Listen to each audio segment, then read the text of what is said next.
You will be when you set your eyes on him. He's an astonishing young man, isn't he? Why don't you meet and marry him yourself? What are you waiting for? I can't, Linda. Why not? He doesn't love me, Guy. It's you he loves. I'm very hungry. I hate being so hungry. My apologies. I promised to cook for you, didn't I? Unfortunately, you didn't come to cook for me. You came rather to domesticate me and sell me off to a husband. You'll make a great saleswoman indeed. No, Pat, too late now. Just relax and wait. I've already ordered food for us. This Pius you're trying to marry me off to, what does he do for a living? He's doing well for himself. He's very comfortable financially. You failed to answer my question. I asked what he does for a living. Oh, so sorry. He owns 2 thriving nightclubs and a car rental business. That's what makes him financially comfortable? Your idea of financial comfort is so different from mine. A man with multi-millions is who I can describe as financially comfortable. It's one step at a time, Linda. Pius will eventually meet your idea of financial comfort. Why don't we wait until then? Why are you pitching him to me so prematurely? Is money the only standard by which you can judge a man? What other standard can you judge a man by? What about his standing with God? Does it not matter to you? Oh, cut that crap, Patricia. There's no man or woman who has any standing with God in this day and age. It's all deceit, and I can see you're sucked into it big time. If you choose a man who has God at the center of his life for a husband, you'll be truly happy. Don't be deluded, my dear friend. Your Pius doesn't have the fear of God at the center of his being. Yes, he does, Linda. Why does he have 2 nightclubs then?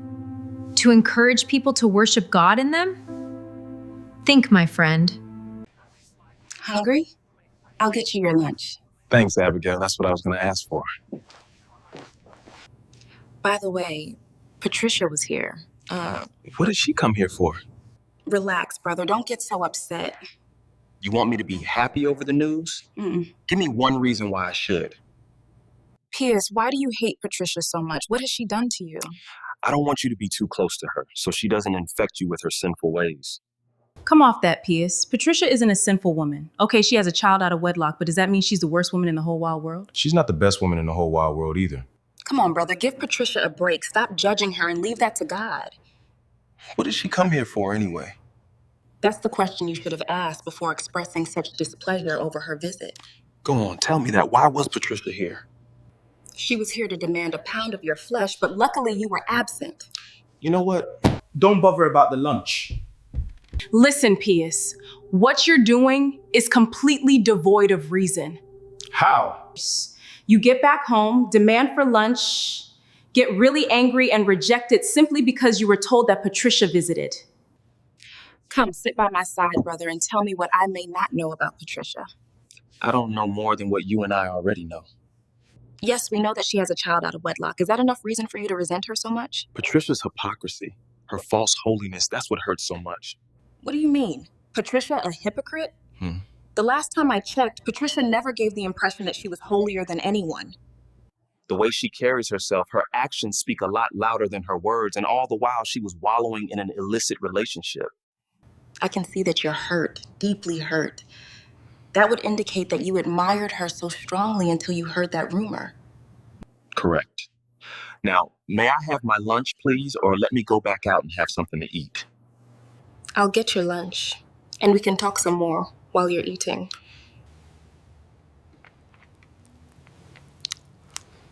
Why are you staring at me? You want to join me? No, thank you. I can't help thinking about Patricia. She's such a caring woman. There you go again. You're still mentioning her name. Go on. Ruin my appetite. And be happy about it. If you'd only listen to me, I guarantee your appetite will be increased rather than ruined. Patricia is a very caring woman, indeed. You've said that before. Now tell me what makes you think so. She visited Linda on your behalf and put in a word for you. She spoke to Linda about me? Yes. You should be tumbling over your food with excitement rather than have that incredulous look on your face. What did she tell Linda about me? She said you're a respectable and available young man. And what was Linda's response? Linda asked Patricia a few searching questions, I'm afraid. What questions exactly? Hey, brother. Take it easy, don't rush. Go on, talk to me. Linda has specifications about the sort of man she can call a husband. What specifications? She wants a multimillionaire, Precious, a very well-made and established man. And what was Patricia's reply to that? She told Linda you have 2 thriving nightclubs and a car rental business. Does that paint a picture of what Linda's looking for? No, but who is to blame?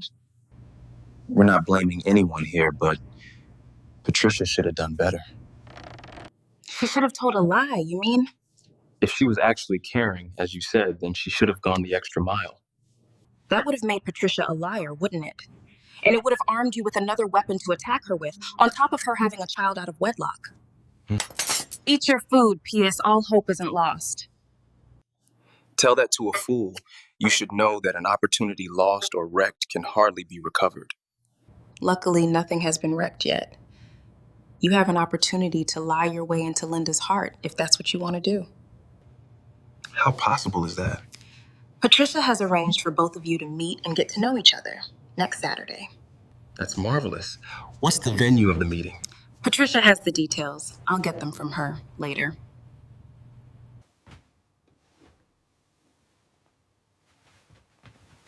Don't be scared, brother. You're a man. I thought you were a ghost. Ghosts don't bite, do they? What are you doing? I'm looking for an appropriate suit for my date with Linda. You have many suits, P.S., and they're all appropriate for your date.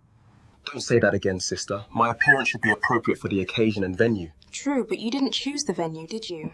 It was imposed on you, wasn't it? I don't like your tone of voice. It's subtly critical of Linda. Justifiably so, because if it wasn't for the specified venue, you'd never have had to worry about a befitting appearance, would you? It's Linda's choice, and there's nothing we can do about it. There's something we can do about it, P.S. An initial meeting with Linda doesn't have to be in the restaurant of a 5-star hotel. Can you put those suits away, please, sister? Where are you going? I need to go and get myself a few trendy suits.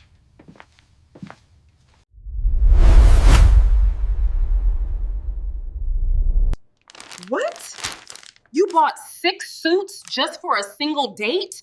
The rest are for our subsequent dates, Abigail. You should understand that.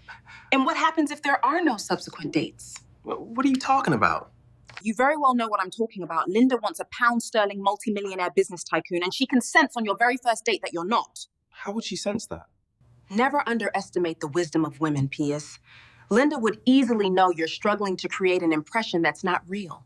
How would she know that? That's the question you haven't answered. I've answered the question, but you weren't listening, were you? I said women are wise. It doesn't get written on anyone's face who is a multimillionaire and who isn't, does it? Yes, it does, invisibly. Women like Linda are no fools. You've been warned. I'll tell you the truth, sister. You're just being jealous, and your aim is to sabotage my chances of winning Linda's love. You know me, brother. I would never do that. As a matter of fact, if you want Linda so badly, we can deliver her to you on a platter of gold, but it will cost you. The girl isn't a commodity. How can you talk about her like that? Never mind, brother. You'll get to know that there are all kinds of commodities in this day and age. Lunch? No, keep it to yourself. I understand you have 2 nightclubs and a car rental business. Yes, I do. I'm trying to secure a 3rd nightclub. You're an ambitious man. Where are your businesses located? In Stratford, East London. What you're telling me, in essence, is that they're nightclubs for third-class citizens, right? You've mentioned another class of citizens I didn't know existed. You're not looking up, Pius. You're looking down. That means you're downwardly mobile. So how did you become the multimillionaire you're reputed to be? If you'd accord me the opportunity to do so, I'd request that we move away from the topic, as I don't like blowing my trumpet. Fair enough. But if we move away from the topic, we'll eventually find ourselves moving back to it because it will remain at the core of our relationship, if that ever happens. I get you, Linda, but let's cross that bridge when we get to it. I love wine, and I'm not ashamed to say it. I chose the most expensive one on the menu, just for your information. You don't mind, do you? Not in the least. Right, how many cars have you got in your rental fleet? 30 at the moment, but we're hoping to increase that considerably. That's also located in Stratford, I guess. Meaning they're rental cars for working class and downwardly mobile people? It's our company's strategy to cater for that class of clients. Why? Because affluent people would have no need for rental cars, would they? Brilliant, but not so brilliant. You know why? Simply because I believe in high-end cars. What do you drive? I drive a Range Rover SUV.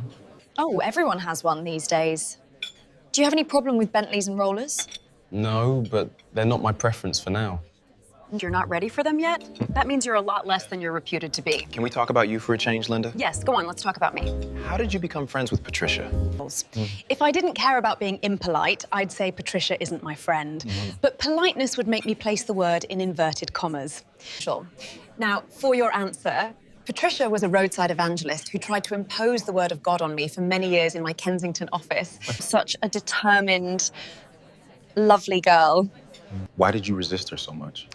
I didn't resist her as a person. In fact, we get to meet from time to time, but I resist the word she bears.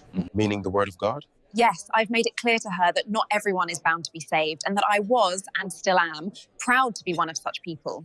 I hate your decision, but I admire your honesty. By the way, why have you been chasing me so relentlessly? Do you have any proof of that? Oh, come on, don't deny it. You shouldn't. My company's receptionist has evidence of your numerous phone calls. By that can be both embarrassing and upsetting, you know? When I want something, I simply go for it. I can see that, but don't forget that what you want also has to want you, or it's a sheer waste of time and effort. I wouldn't know what side of the dice might come up if I don't throw it, would I? The sad thing about throwing a dice is you throw it with expectation, but you may not be able to deal with the result when it emerges. Speak words of hope to me, Linda, not words of discouragement. Not too long ago, you said you admired my honesty. I take pride in being honest, P.S. Then, spell it out to me and break my ego, Fawcett. Tell me you don't love me. How can you associate my name with love? I have never loved any man and will never, ever do so all the days of my life. And what's your reason for that? It's just the way I am, and the word love doesn't just resonate with me, and I don't believe in it. You don't believe that someday that situation might change? No, I don't. Nothing will ever change. So, what's the purpose of our meeting? I should be asking the question, because you turned hell upside down to secure a date with me. To be candid, we would never be sitting together here if it wasn't for Patricia. I must say it again that I admire your honesty, even though it hurts like a scorpion's sting. Thank you very much, Pius.